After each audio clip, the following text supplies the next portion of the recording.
Assalamualaikum warahmatullahi wabarakatuh. Perkenalkan, nama saya Puji Lestari.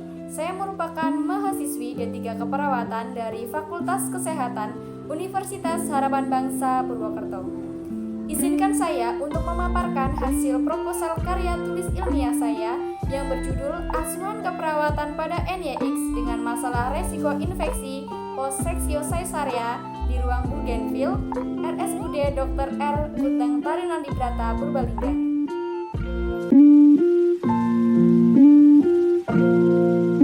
Bab 1 menjelaskan latar belakang, kemudian rumusan masalah, tujuan, dan manfaat penulisan.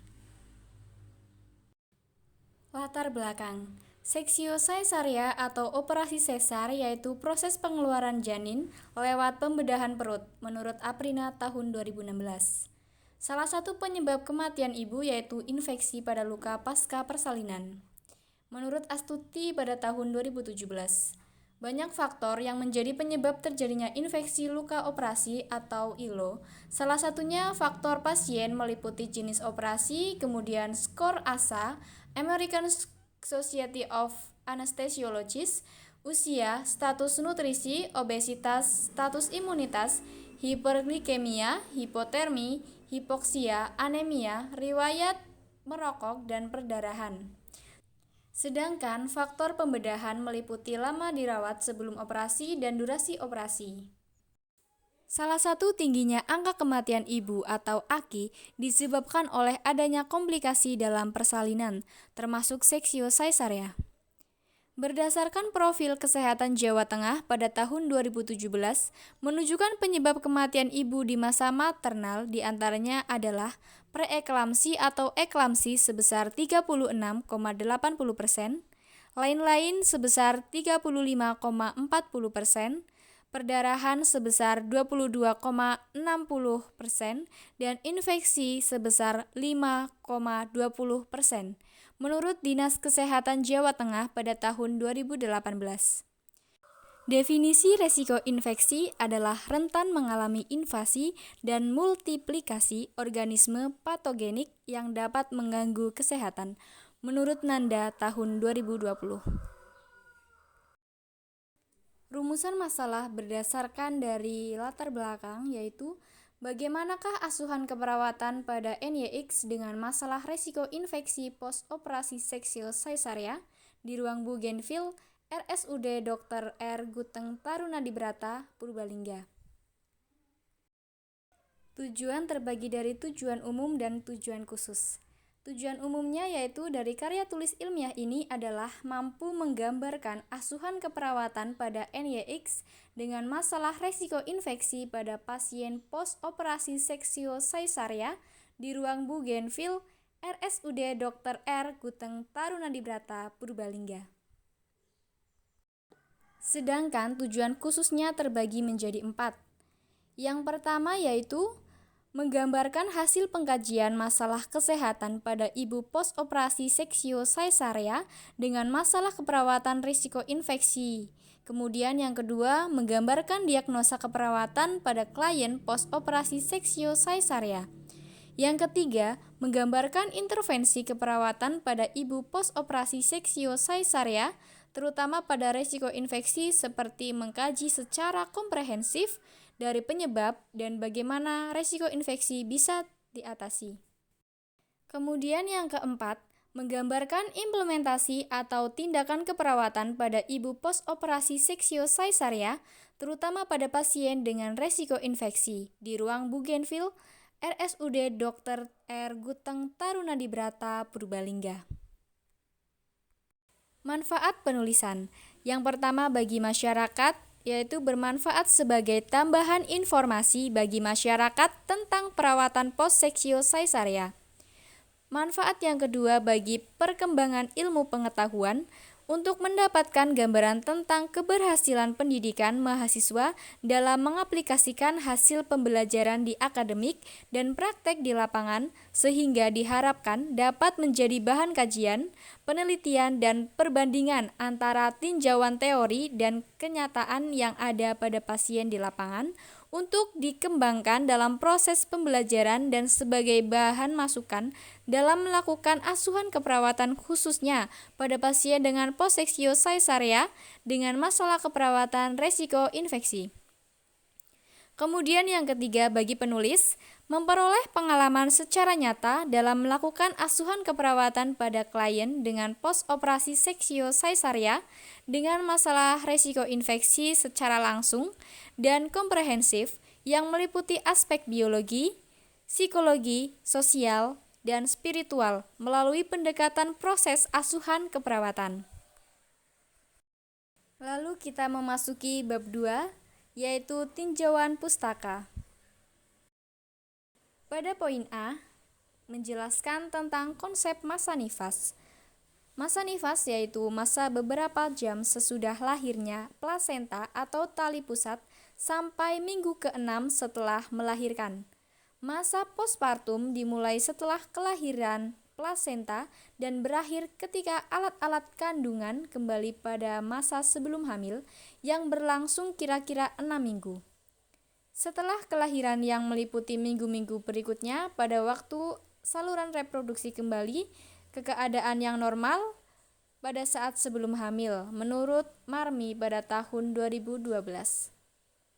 Sedangkan menurut Laudermilch pada tahun 2013, postpartum adalah jangka waktu antara lahirnya bayi dengan kembalinya organ reproduksi ke keadaan normal seperti sebelum hamil.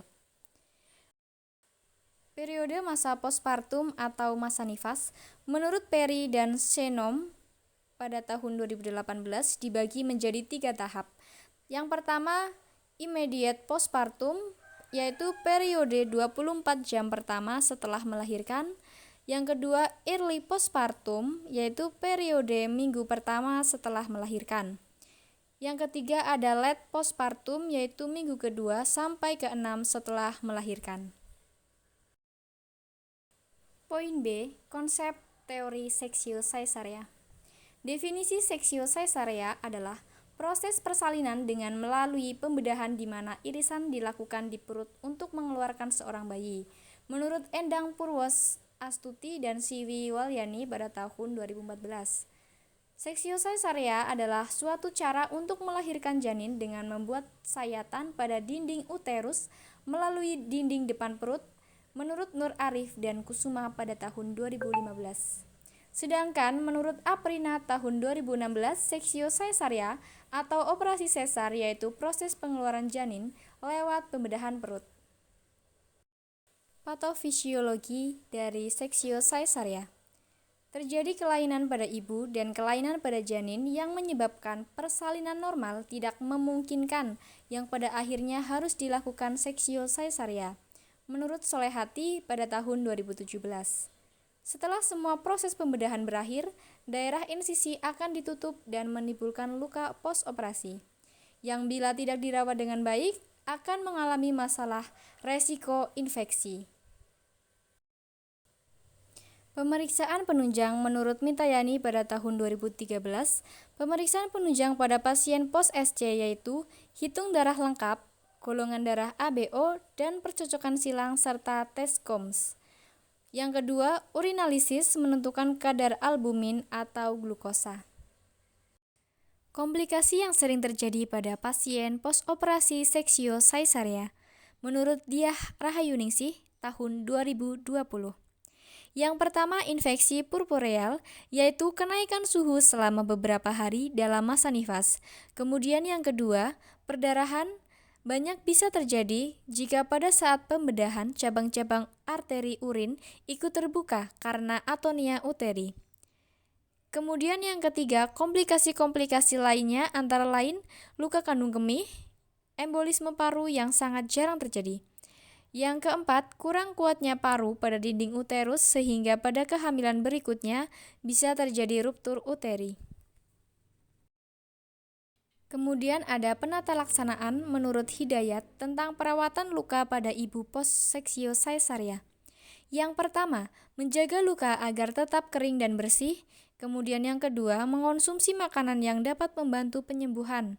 Yang ketiga, menghindari hal-hal yang dapat menyebabkan infeksi serta lamanya penyembuhan pada luka. Yang keempat, minum antibiotik sesuai dengan yang telah diresepkan oleh dokter. Kemudian, tidak melakukan aktivitas yang terlalu berat. Yang terakhir, melakukan latihan ringan untuk otot perut. Lalu kita memasuki konsep asuhan keperawatan pada pasien post-seksio caesarea dengan resiko infeksi. Tahap yang pertama pada asuhan keperawatan yaitu pengkajian. Pengkajian merupakan proses yang kontinu dilakukan setiap proses keperawatan. Semua tahap keperawatan tergantung pada pengumpulan data atau informasi yang lengkap dan akurat. Menurut Padilla pada tahun 2015.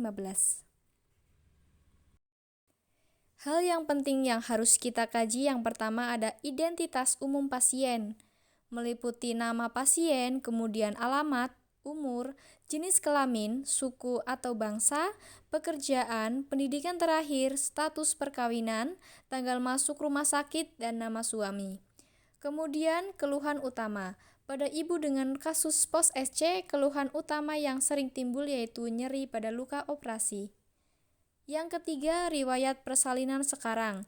Kita kaji pada pasien post-SC, kaji riwayat persalinan yang dialami sekarang. Kemudian, mengkaji riwayat menstruasi, mengkaji riwayat perkawinan, dan riwayat kehamilan, persalinan, dan nifas.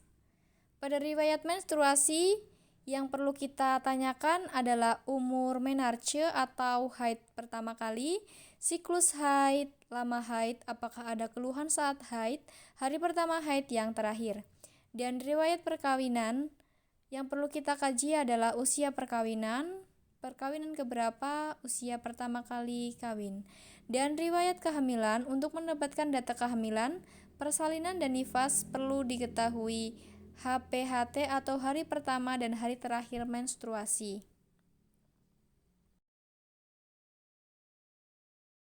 Kemudian kaji riwayat penggunaan alat kontrasepsi. Tanyakan pada ibu pernah menggunakan alat kontrasepsi apa yang pernah digunakan dan apakah ada keluhan atau tidak. Kemudian pola kebutuhan sehari-hari, kaji dari pola makan, kemudian minum, istirahat, dan tidur pasien. Data fokus pengkajian menurut tim program kerja SDKI pada tahun 2016. Yang pertama, efek prosedur invasif, kemudian peningkatan paparan organisme patogen lingkungan. Yang ketiga, ketidakadekuatan pertahanan tubuh primer, yang meliputi kerusakan integritas kulit, ketuban pecah lama, ketuban pecah sebelum waktunya. Kemudian ketidakadekuatan pertahanan tubuh sekunder yang meliputi penurunan hemoglobin dan imunosupresi. Kemudian kita kaji pemeriksaan fisik. Yang pertama ada keadaan umum ibu, kita kaji tanda-tanda vitalnya. Yang kedua pemeriksaan kepala wajah, kita kaji tentang bentuk wajah, kemudian konjungtiva dan sklera mata yang normal atau tidak normal. Pemeriksaan leher, ada tidaknya pembasaran kelenjar tiroid. Kemudian pemeriksaan toraks, ada tidaknya ronsi atau wheezing, bunyi jantung atau bunyi nafas tambahan. Kemudian pada pemeriksaan buah dada, bentuknya simetris atau tidak, untuk kebersihannya bagaimana. Kemudian pengeluaran kolostrum, ASI atau nanah. Keadaan puting, ada tidaknya tanda dimpling atau retraksi. Lalu untuk selanjutnya pemeriksaan abdomen, kita kaji tentang tinggi fundus uteri, kemudian kontraksi, terdapat luka atau tanda-tanda infeksi di sekitar loka operasi atau tidak. Kemudian pemeriksaan ekstremitas atas, ada tidaknya udim, suhu akral, kemudian ekstremitas bawah, ada tidaknya udim, suhu akral, dan simetris atau tidak. Kemudian untuk genitalia menggunakan dower kateter atau tidak. Kemudian kita lihat kebersihan dari genitalia pasien, apakah ada lesi atau nodul, dan pengkajian keadaan lohea. Lohea yang berbau menunjukkan tanda-tanda resiko infeksi menurut Handayani tahun 2011. Lalu setelah kita mengkaji dan memfokuskan data, kita masuk ke diagnosa keperawatan. Diagnosa keperawatan merupakan suatu penilaian klinis yang mengenai respon pasien terhadap masalah kesehatan atau proses kehidupan yang dialaminya, baik yang berlangsung aktual maupun potensial. Tujuan dari diagnosa keperawatan adalah untuk mengidentifikasi respon pasien individu, keluarga, komunitas terhadap situasi yang berkaitan dengan kesehatan menurut PPNI tahun 2016. Sedangkan menurut tim program kerja SDKI tahun 2017, diagnosa keperawatan yang terkait pada ibu postseksio cesarea yaitu resiko infeksi. Definisi resiko infeksi menurut Nanda tahun 2020 yaitu rentan mengalami invasi dan multiplikasi organisme patogenik yang dapat mengganggu kesehatan. Faktor resiko terjadinya resiko infeksi. Yang pertama, gangguan peristaltik, kemudian gangguan integritas kulit, vaksinasi tidak adekuat, kemudian kurang pengetahuan untuk menghindari pemajanan patogen. Yang kelima ada malnutrisi atau kurang nutrisi. Yang keenam, obesitas atau kegemukan. Yang ketujuh, merokok, kemudian status cairan tubuh. Kondisi klinis terkait perubahan pH sekresi, kemudian penyakit kronis, penurunan kerja siliaris, penurunan hemoglobin, imunosupresi, prosedur invasif, leukopenia, pecah ketuban dini, pecah ketuban lambat, dan supresi respon inflamasi atau radang. Intervensi keperawatan dengan resiko infeksi menggunakan pendekatan menurut Nur Arif dan Kusuma tahun 2015. Setelah merumuskan diagnosa keperawatan, maka intervensi dan aktivitas keperawatan perlu ditetapkan untuk mengurangi, menghilangkan, serta mencegah masalah keperawatan pada ibu. Tahap ini disebut perencanaan keperawatan yang meliputi penentuan prioritas, kemudian diagnosa keperawatan, menetapkan sasaran dan tujuan, menetapkan kriteria evaluasi, serta merumuskan intervensi dan aktivitas keperawatan. Lalu setelah merumuskan intervensi, kita menuju ke implementasi. Menurut Cozier tahun 2010, implementasi keperawatan adalah sebuah fase di mana perawat melaksanakan intervensi keperawatan yang sudah direncanakan sebelumnya. Berdasarkan terminologi NIC atau Nursing Intervention Classification, implementasi terdiri atas melakukan dan mendokumentasikan yang merupakan tindakan keperawatan khusus yang digunakan untuk melaksanakan intervensi. Lalu pada tahap terakhir proses keperawatan ada evaluasi. Menurut Cozier tahun 2010, evaluasi yang diharapkan dapat dicapai pada pasien postseksio cesarea dengan resiko infeksi adalah sebagai berikut. Yang pertama, ibu bebas dari tanda-tanda gejala infeksi, kemudian menunjukkan kemampuan mencegah timbulnya infeksi, jumlah leukosit dalam batas normal, dan ibu menunjukkan perilaku hidup sehat. Kemudian pada bab 3 menjelaskan tentang metode studi kasus.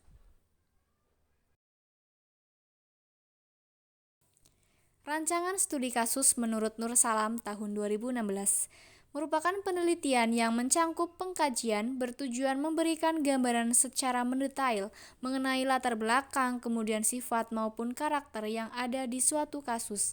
Dengan kata lain, bahwa studi kasus memusatkan perhatian pada satu kasus secara intensif dan rinci.